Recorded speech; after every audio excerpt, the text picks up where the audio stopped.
ये जो मनुवादी लोग हैं, जो ब्राह्मणवादी व्यवस्था में विश्वास करते हैं, ब्राह्मणवाद की बात कर रहे हैं, ब्राह्मणवाद व्यवस्था है, ब्राह्मण कोई ब्राह्मण की वाली बात नहीं है, ब्राह्मणवाद व्यवस्था की बात करते हैं।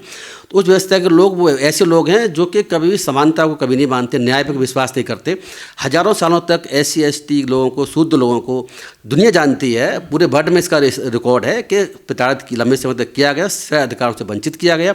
अब ये जो लोग अब ये SC ST OBC के लोग जो हैं, जब अपनी बात को रख रहे हैं, UGC रेवोल्यूशन के समर्थन में आ रहे हैं, तो ये लोग नहीं चाहते कि असमानता पर बेसिस जो व्यवस्था चली आ रही है उस व्यवस्था को लागू रहे हमेशा के लिए। इसलिए इन कोशिश तो मनुवादी लोग कभी भी जो ये नहीं चाहेंगे कि UGC इक्विटी वाले रेगुलेशन जो बने हैं वो बने और इनको अधिकार इनके खत्म हो जाएं। किस बात के अधिकार? जनरल वाले चाहते हैं, बहुत से लोग, मैं सबकी बात नहीं करूंगा, बहुत से लोग बहुत अच्छे भी हैं और जो SC ST OBC लोगों के साथ में और UGC इक्विटी गाइडलाइंस उसके फेवर में है। अंजी शर्मा जैसे लोग मैं देख रहा हूँ, बाकी और क्या नेहा है, ऐसे और भी लोग मैं देख रहा हूँ जो और बहुत से चैनल पर कुछ बहुत से लोगों को मैं देख रहा हूँ वो इसका समर्थन कर रहे हैं। और ऐसा नहीं है तो, लेकिन कुछ लोग ऐसे जरूर हैं कि जो इसके अगेंस्ट है, वो जो चाहते हैं कि दलितों को या शूद्रों को लंबे समय से जो अत्याचार किया जा रहा है, उनके अधिकारों को वंचित रखा गया है, उनको ऐसे वंचित रखा जाता रहे और वो अपनी बात को उठाएं तो उनके खिलाफ विरोध करें। तो ये अपने आप को जो हमेशा आक्रामक रहे, हमेशा अत्याचारी रहे, बहुत से लोग वो अत्याचारी बने रहना चाहते हैं। उनके अगेंस्ट कोई बात आएगी तो वो चाहते हैं कि हम उस बात को दबा दें आंदोलन को। UGC के जो नए नियम आए हैं ये ब्राह्मणवाद या मनुवाद पे हमला कर रहे हैं? बिल्कुल कर रहे हैं। UGC के नए नियम है इसीलिए हमला है क्योंकि वो इक्विटी की बात करते हैं, समानता की बात करते हैं। कोई भी संविधान ले लें या SC एक्ट ले लें या सिविल राइट्स एक्ट ले लें या UGC इक्विटी रेवोल्यूशन 2026 को ले लें या 2012 को ले लें, तो ये जो भी हैं वो समानता की बात करते हैं, इक्विटी की बात करते हैं, समता की बात करते हैं। तो वो चाहते हैं कि यूनिवर्सिटी में समानता बनी रहे। समानता जो है हमेशा मनुवाद के अगेंस्ट होती है। मनुवाद का क्या है? मनुवाद ऐसा बात है जो कि ब्राह्मणवाद या मनुवाद कह सकते हैं, ऐसा बात जो गैर बराबरी टिका हुआ है। वो दो इंसानों को समान नहीं समझता, दो इंसानों को जो समान नहीं समझता, किसी वजह से भेदभाव करता है जाति के आधार पर, बहुत से आधारों पर। ऐसी व्यवस्था को मनुवाद या ब्राह्मणवाद की संज्ञा दी गई है और ये व्यवस्था जो है हमेशा समानता के अगेंस्ट है। समानता को कभी लोग स्वीकार नहीं कर सकते जो इस तरह की सोच रखे हुए हैं। इसलिए जो लोग इस तरह की सोच रखे हुए हैं वो UGC इक्विटी गाइडलाइंस का विरोध कर रहे हैं क्योंकि वो समानता को बढ़ावा देती है। मनुवाद तो महिलाओं को भी गैर बराबरी की नजर से देखता है, पर इसके समर्थन में तो महिलाएं आ गई हैं, महिलाएं नारे लगा रही हैं मनुवाद जिंदाबाद। यही तो चिंता की बात है क्योंकि उन लोगों को ये नहीं पता कि मनुवाद की जो व्यवस्था है वो महिलाओं के अगेंस्ट है। अगर लंबे इतिहास को देखेंगे, मनु किताब को पढ़ेंगे तो उससे मनुस्मृति को पढ़ेंगे, साफ क्लियर हो जाएगा वुमेन्स के अगेंस्ट भी वो जो किस तरह के भेदभाव वाली बात थी। और वो SC ST OBC की वुमेन्स की बात नहीं थी, वो जनरल वाली वुमेन्स के अगेंस्ट भेदभाव की बात है। तो ये बात मैं आपको बता दूं, अगर मनुस्मृति को देखें तो वो खाली SC ST OBC का भेदभाव नहीं करती खिलाफ जाति के आधार पर, वो जनरल में ब्राह्मण क्षत्रिय वैश्य में भेदभाव करती है। ये बात समझनी है कि ब्राह्मणों के जो कोई अधिकार है वो ज़्यादा हैं, क्षत्रियों को उससे कम है, वैश्यों के उससे कम अधिकार हैं और शूद्रों को तो बिल्कुल नीचे का अधिकार है या उनको अधिकार है ही नहीं है।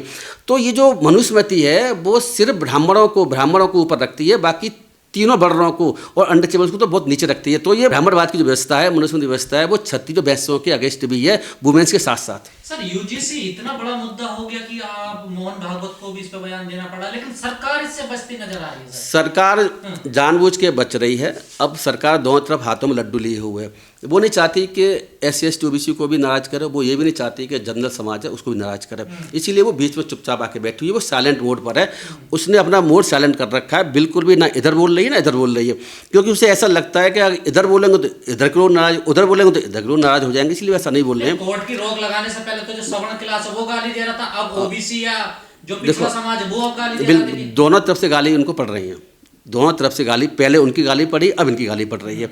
तो इसीलिए वो साइलेंट है, वो अपने वोट पॉलिटिक्स के हिसाब से गुनाह भाग करके अपनी बात को चुप रखे हुए हैं। ये बात जाता मोहन भागवत की बात करी तो मोहन भागवत जी ने ये बात ठीक बात है, अभी कुछ समय पहले ये कहा कि भाई इसमें जो है ऐसी कोई इसमें किसी के अगेंस्ट नहीं है और इस तरह के विरोध नहीं करना चाहिए और जो लोग नीचे गिर गए उनको नीचे उठा करके उठाने की जरूरत है, तो सहारा देने की आवश्यकता है। ये मोहन भागवत ने बात की, ये बात अच्छी भी है, ये बात कहीं की गलत नहीं है, ये बात ठीक है। लेकिन मोहन भागवत जी को आप जानते हैं, RSS को जानते हैं, वो कहते कुछ हैं करते कुछ हैं, तो इसकी आड़ में पता नहीं उनको क्या उनका एजेंडा होगा, वो भी आगे पता चल जाएगा। सर पिछले 1-1.5 महीने से लगातार बहस हो रही है UGC के नए नियमों पर, लेकिन बीजेपी अपने जो मुख्य प्रवक्ता हैं या जो बड़े नेता हैं वो बिल्कुल इस पर चुप हैं, बिल्कुल वो कोई अपना बयान नहीं दे रहा सर इस पर। वो देंगे भी नहीं, जैसे हमने बताया ना कि उनको वो पॉलिटिकली वोट का नफा नुकसान देख रहे हैं, वो जिधर भी बोलेंगे दूसरी तरफ के लोग नाराज हो जाएंगे, तो इसलिए वो चुप बैठ करके अपना चुप लगाए हुए हैं। लेकिन मैं इंडायरेक्ट रूप से बता दूंगा आपको, अंदर ही अंदर वो जनरल के साथ मिले हुए हैं। बीजेपी बिल्कुल मिली हुई है, इसीलिए मिली हुई है क्योंकि पुलिस अब क्या कर रही है, जहाँ पर अब जो लोग प्रोटेस्ट कर रहे हैं यूजीसी इक्विटी रेगुलेशन के फेवर में, उन पर पुलिस भी जो है जगह जगह देखने को मिल रहा है, उनका सपोर्ट नहीं कर रही है, उनके साथ एफआईआर भी हो रही है और बहुत चीज़ें और देखने को कई जैसे इलाहाबाद यूनिवर्सिटी है या और यूनिवर्सिटी है, वो देखने को मिल रहा है। वहाँ पर जो है बाकी के लोग, अन्य पक्ष के लोग हैं, वो आ जाते हैं और वहाँ उन प्रोग्राम को खराब करने की कोशिश करते हैं। इधर दिल्ली में भी कोशिश की गई और जय भी कोशिश की, पुलिस मुँह दर्शक बन के देख रही है। मैं आपको बता दूँ कि मैंने खुद देखा हुआ, जब इस रेगुलेशन के अगेंस्ट जनरल वाले प्रोटेस्ट कर रहे थे तो पुलिस उनको पूरा सपोर्ट कर रही थी और जाके पूरी सुरक्षा व्यवस्था उनकी नहीं कर रही थी। और कोई भी किसी भी SC ST OBC के मैंने नहीं सुना कि कहीं भी आकर उन लोगों ने कहीं बाधा डालने की कोशिश की हो। लेकिन अब जब जो है ये लोग विरोध कर रहे हैं इस स्टे का, तब जो है जनरल वाले लोग जो उस इक्विटी रेगुलेशन के फेवर में नहीं है, वो आके विरोध कर रहे हैं और हंगामा करने की कोशिश हर जगह कर रहे हैं। पूरे विवाद में JNU की जो BC हैं वो भी कूद पड़ी हैं। देखिए ये देखो ऐसा आरोप लगा दिए ये बहुजन समाज पर। देखिए JNU की BC शांति श्री दुलुपदी पंडित कुछ हैं, लेकिन अपने आप को एक बहुजन बताती हैं। मुझे नहीं पता बहुजन है कि नहीं है, लेकिन इनका जो स्टेटमेंट आया हुआ है वो स्टेटमेंट बड़ा खतरनाक है और RSS की सोच को दर्शाता है। और ये अपने आप को कहती भी मैं RSS की ही हूँ और RSS के होने पर गर्व करती हैं। मैंने अभी देख रहा था इनका, तो इन्होंने कहा है कि दलित विक्टिम कार्ड परमानेंटली खेल रहे हैं, ये गलत खेल रहे हैं, ऐसा इनका BC का कहना है। UGC गाइडलाइंस के संबंध में उसका कहना ये है कि दलित जो है अपने आप को टेम्परेरी विक्टिम मान के चलें तो ठीक है, ये परमानेंटली विक्टिम मान के, जैसे ब्लैक लोगों ने अमेरिका में विक्टिम मान रखा था अपने आप को, और विक्टिम कार्ड खेल करके जनरल के लोगों को शैतान बता के चलेंगे तो इनको लाभ नहीं होगा, नुकसान होगा, ऐसा उन्होंने कहा है। और BC को दिखाई बिल्कुल नहीं देगा, भेदभाव होता है नहीं होता। देखिए ऐसा है, अगर ये बहुजन समाज से है भी हैं जैसा कह रही हैं, मुझे जानकारी नहीं है किस समाज से आती हैं, बहुजन समाज में अगर OBC की हैं, किसी और समाज की भी हैं, तो उस स्थिति में कह सकता हूँ कि अगर वो RSS से जुड़े हुए हैं, RSS की शाखा में जाते हैं, तो उनका बहुजन समाज का होने ना होने का कोई मतलब नहीं है।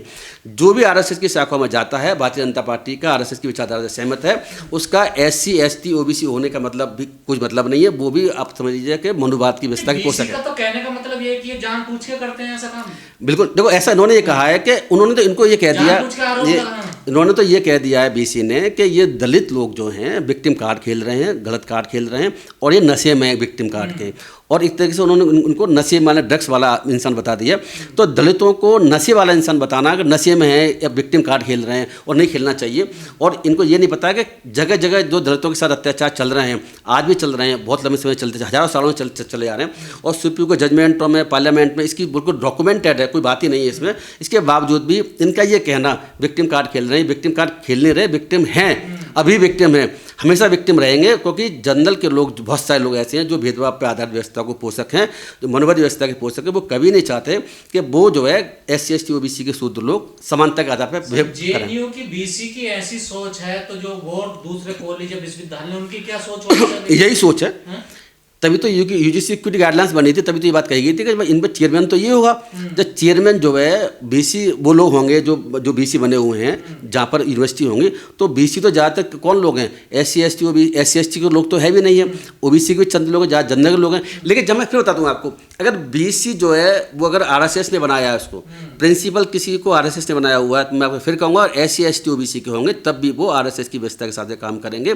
ना कि समानता न्याय के हिसाब से काम करेंगे। मैं आपको बता दूँ, तो इसलिए कोई गलत फहमी ना रहे कि SC ST OBC के BC या बन जाएंगे या टीचर या प्रिंसिपल बन जाएंगे, तो उस स्थिति में जो UGC रेगुलेशन के संबंध में अच्छा डिसीजन लेंगे। मैं ऐसा नहीं मानता, जब तक नहीं लेंगे जब तक वो RSS के खिलाफ नहीं होंगे। इतने गंभीर आरोप लगा रही है BC जो JNU के, आपको लगता है पद पर रहना चाहिए? पद पर तुरंत हटना चाहिए, इनको इस्तीफा देना चाहिए, और दलित लोगों को एक तरह ड्रग कहने के लिए इनके खिलाफ FIR और इनकी कार्रवाई होनी चाहिए, ऐसा मैं मानता हूँ, और होनी चाहिए। और हम जो कुछ इसमें करने की कोशिश करेंगे, क्या कर सकते हैं आगे देखेंगे। अभी का जो माहौल अब देश का बन गया है, पहले तो कहा जा रहा था कि मुसलमानों से खतरा है, अब कहने लगे कि बहुजनों से खतरा है, अपर कास्ट को। इनको किसी से खतरा नहीं है, ये सबके लिए खतरनाक हैं।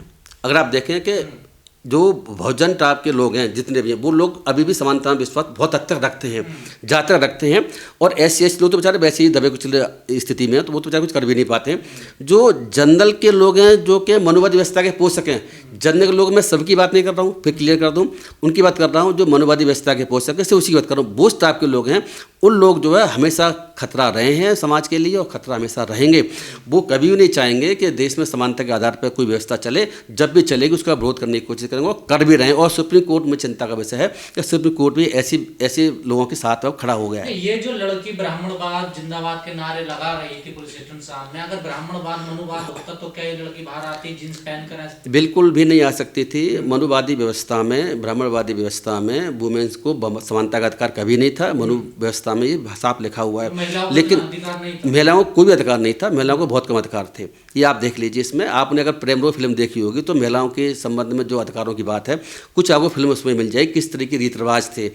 राज कपूर ने उस फिल्म में प्रेम रोग में जो जनरल हो या एससी हो, हिंदू समाज के साथ जो जब लड़की विधवा हो जाती है, कोई लेडी उसका पति मर जाता तो किस तरह की उनके साथ में भेदभाव किया जाता है वो साफ दिखाता है। तो भेदभाव व्यवस्था पर आधारित है जो हिंदूवादी व्यवस्था, खासतौर मनुवादी व्यवस्था। ये रुचि तिवारी के विवाद को आप कैसे देख रहे हैं? देखिए, रुचि तिवारी यहाँ तो विवाद का सवाल है। रुचि तिवारी के विवाद अगर देखें तो रुचि तिवारी ही इसमें रेस्पॉन्सिबल है। उसी ने जो है वहाँ पर दिल्ली यूनिवर्सिटी में जाकर के, उससे पहले जो है चंद्रशेखर की रैली में भी, और हमने प्रोग्राम किया था वहाँ भी रुचि तिवारी आई थी। 14 तारीख फरवरी को भी आई थी। उसके बाद 11 फरवरी को भी इन्होंने चंद्रशेखर रैली में भी कुछ हंगामा करने की कोशिश की।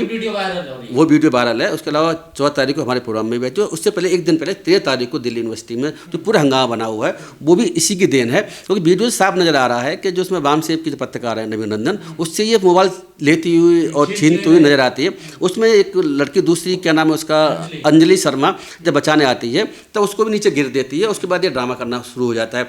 तो ये पूरी की पूरी कहानी जो है भारतीय जनता पार्टी आरएसएस की विचारधारा के, हिंदू विचारधारा के लोग हैं, वो क्या करते हैं कि इस तरह मुस्लिमों के जितने प्रोग्राम होते हैं वहाँ भी ये बाधा डालने की कोशिश करते हैं, या अपने जो जुलूस लेके जाएंगे और उनके सामने निकालेंगे और वहाँ ये भड़काऊ मासर देंगे जिससे वो विरोध करें, और फिर उसके बाद वो हंगामा शुरू कर देते हैं और बाद में विक्टिम ये बन जाते हैं जानबूझ करके, और वो लोग फंस जाते हैं मुस्लिम।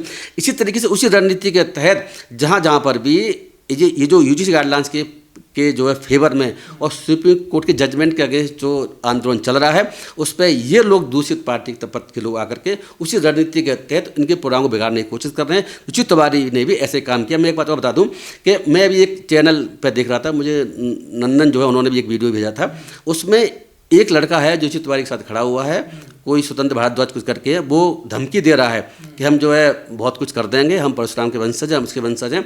और आज शायद 21 तारीख है मेरे ख्याल से, 21 तारीख को थाने को घेरने की उसने घोषणा भी करी है। और वो तो ज़्यादा मारने पीटने की बात कर रहा है और दलितों के गंदी नाले कीड़े जैसी बात कर रहा है। इस तरीके से मैं देख रहा हूँ कि एक वीडियो मैंने और भी देखा हुआ है जिसका नाम जो है स्वामी आनंद स्वरूप, उसने तो ये कह दिया कि रुचि शर्मा के खिलाफ कोई इस तरह की बात करेगा उल्टी सीधी या कोई बात करेगा ट्रोल करेगा तो हम परशुराम के वंशज हैं, हम गर्दन काटना भी जानते हैं। ये बात उसने कही है। मैंने बाबा है जो ग्वालियर हाई कोर्ट में जो बाबा साहब की मूर्ति लगने वाली थी उसी में इसका रोल है।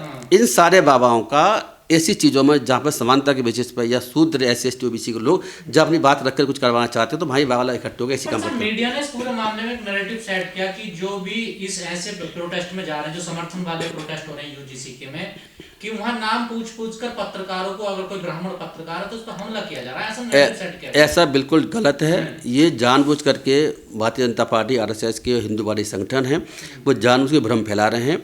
वो इस जो आंदोलन चल रहा है शांतिपूर्ण तरीके से अपने अधिकारों के लिए, संविधान के अधिकारों के तहत, उसको ये बदनाम करने की इनकी कोशिश है, साजिश है। ऐसा कुछ भी नहीं है। आप एक बताइए कि रुचि तिवारी की इंसिडेंट है, रुचि तिवारी के इंसिडेंट में जिस लड़की को, क्या नाम था उसका, अंजलि शर्मा को नीचे इसने पटका, वो किस जाति से है? वो ब्राह्मण है, वो खुद ब्राह्मण है। दूसरी नेहा, क्या नाम है, नेहा शर्मा, वो भी ब्राह्मण है। जो लड़कियां नेहा शर्मा और अंजलि शर्मा जो रुचि तिवारी को बाद में ले जाकर पुलिस को सौंपने जा रही थी, जिसमें उसने उल्टी सीधी बातें बनाई हुई है मीडिया वालों ने, उसमें भी वो भी ब्राह्मण है और वो भी ब्राह्मण है। तो ब्राह्मण के खिलाफ कहाँ हुआ? तो ये जो जानबूझ करके, मैं आपको बता दूं, ब्राह्मण अब विक्टिम कार्ड खेल रहे हैं। जैसे जो कह रही है ना, BC की चांसलर ने कहा है कि दलित लोग विक्टिम कार्ड खेले, ऐसा नहीं है, वो विक्टिम हैं, कार्ड नहीं खेल रहे, हकीकत है। अब उल्टा उन्होंने जो है, जो कुछ लोग हैं ब्राह्मण वाले लोग, वो लोग विक्टिम कार्ड खेल करके वो अब ये करना चाहते हैं कि ब्राह्मणों के साथ SC ST लोग भेदभाव कर रहे हैं। वो उल्टा नैरेटिव सेट करने की कोशिश है, जिसमें सारे जो मीडिया है, जो मेन स्ट्रीम मीडिया है, चैनल है, वो इसके साथ लगे हुए। आपने देखा होगा कि मेन स्ट्रीम मीडिया जितना भी है, वो पहले जो आंदोलन चल रहे थे जनरल वालों के, इसके अगेंस्ट, उसमें वो पूरी तरह से साथ दे रहे थे। और जब आंदोलन चल रहे हैं दूसरी तरफ के SC ST OBC लोगों के, जो इसके फेवर में, समर्थन में और जजमेंट के अगेंस्ट में, तब क्या स्थिति है, तब ये बिल्कुल इसको बिगाड़ने की कोशिश कर रहे हैं और इनके खिलाफ चल रहे हैं। आप देख रहे होंगे इस चीज़ को भी। क्या उम्मीद लगता है सर आपको, क्या होगा 19 मार्च को? देखिए ऐसा 19 मार्च को, जैसे हम पहले भी कह चुके हैं, हम भी उसमें पार्टी बनने के लिए तैयार हैं और जाएंगे, अपनी बात रखेंगे।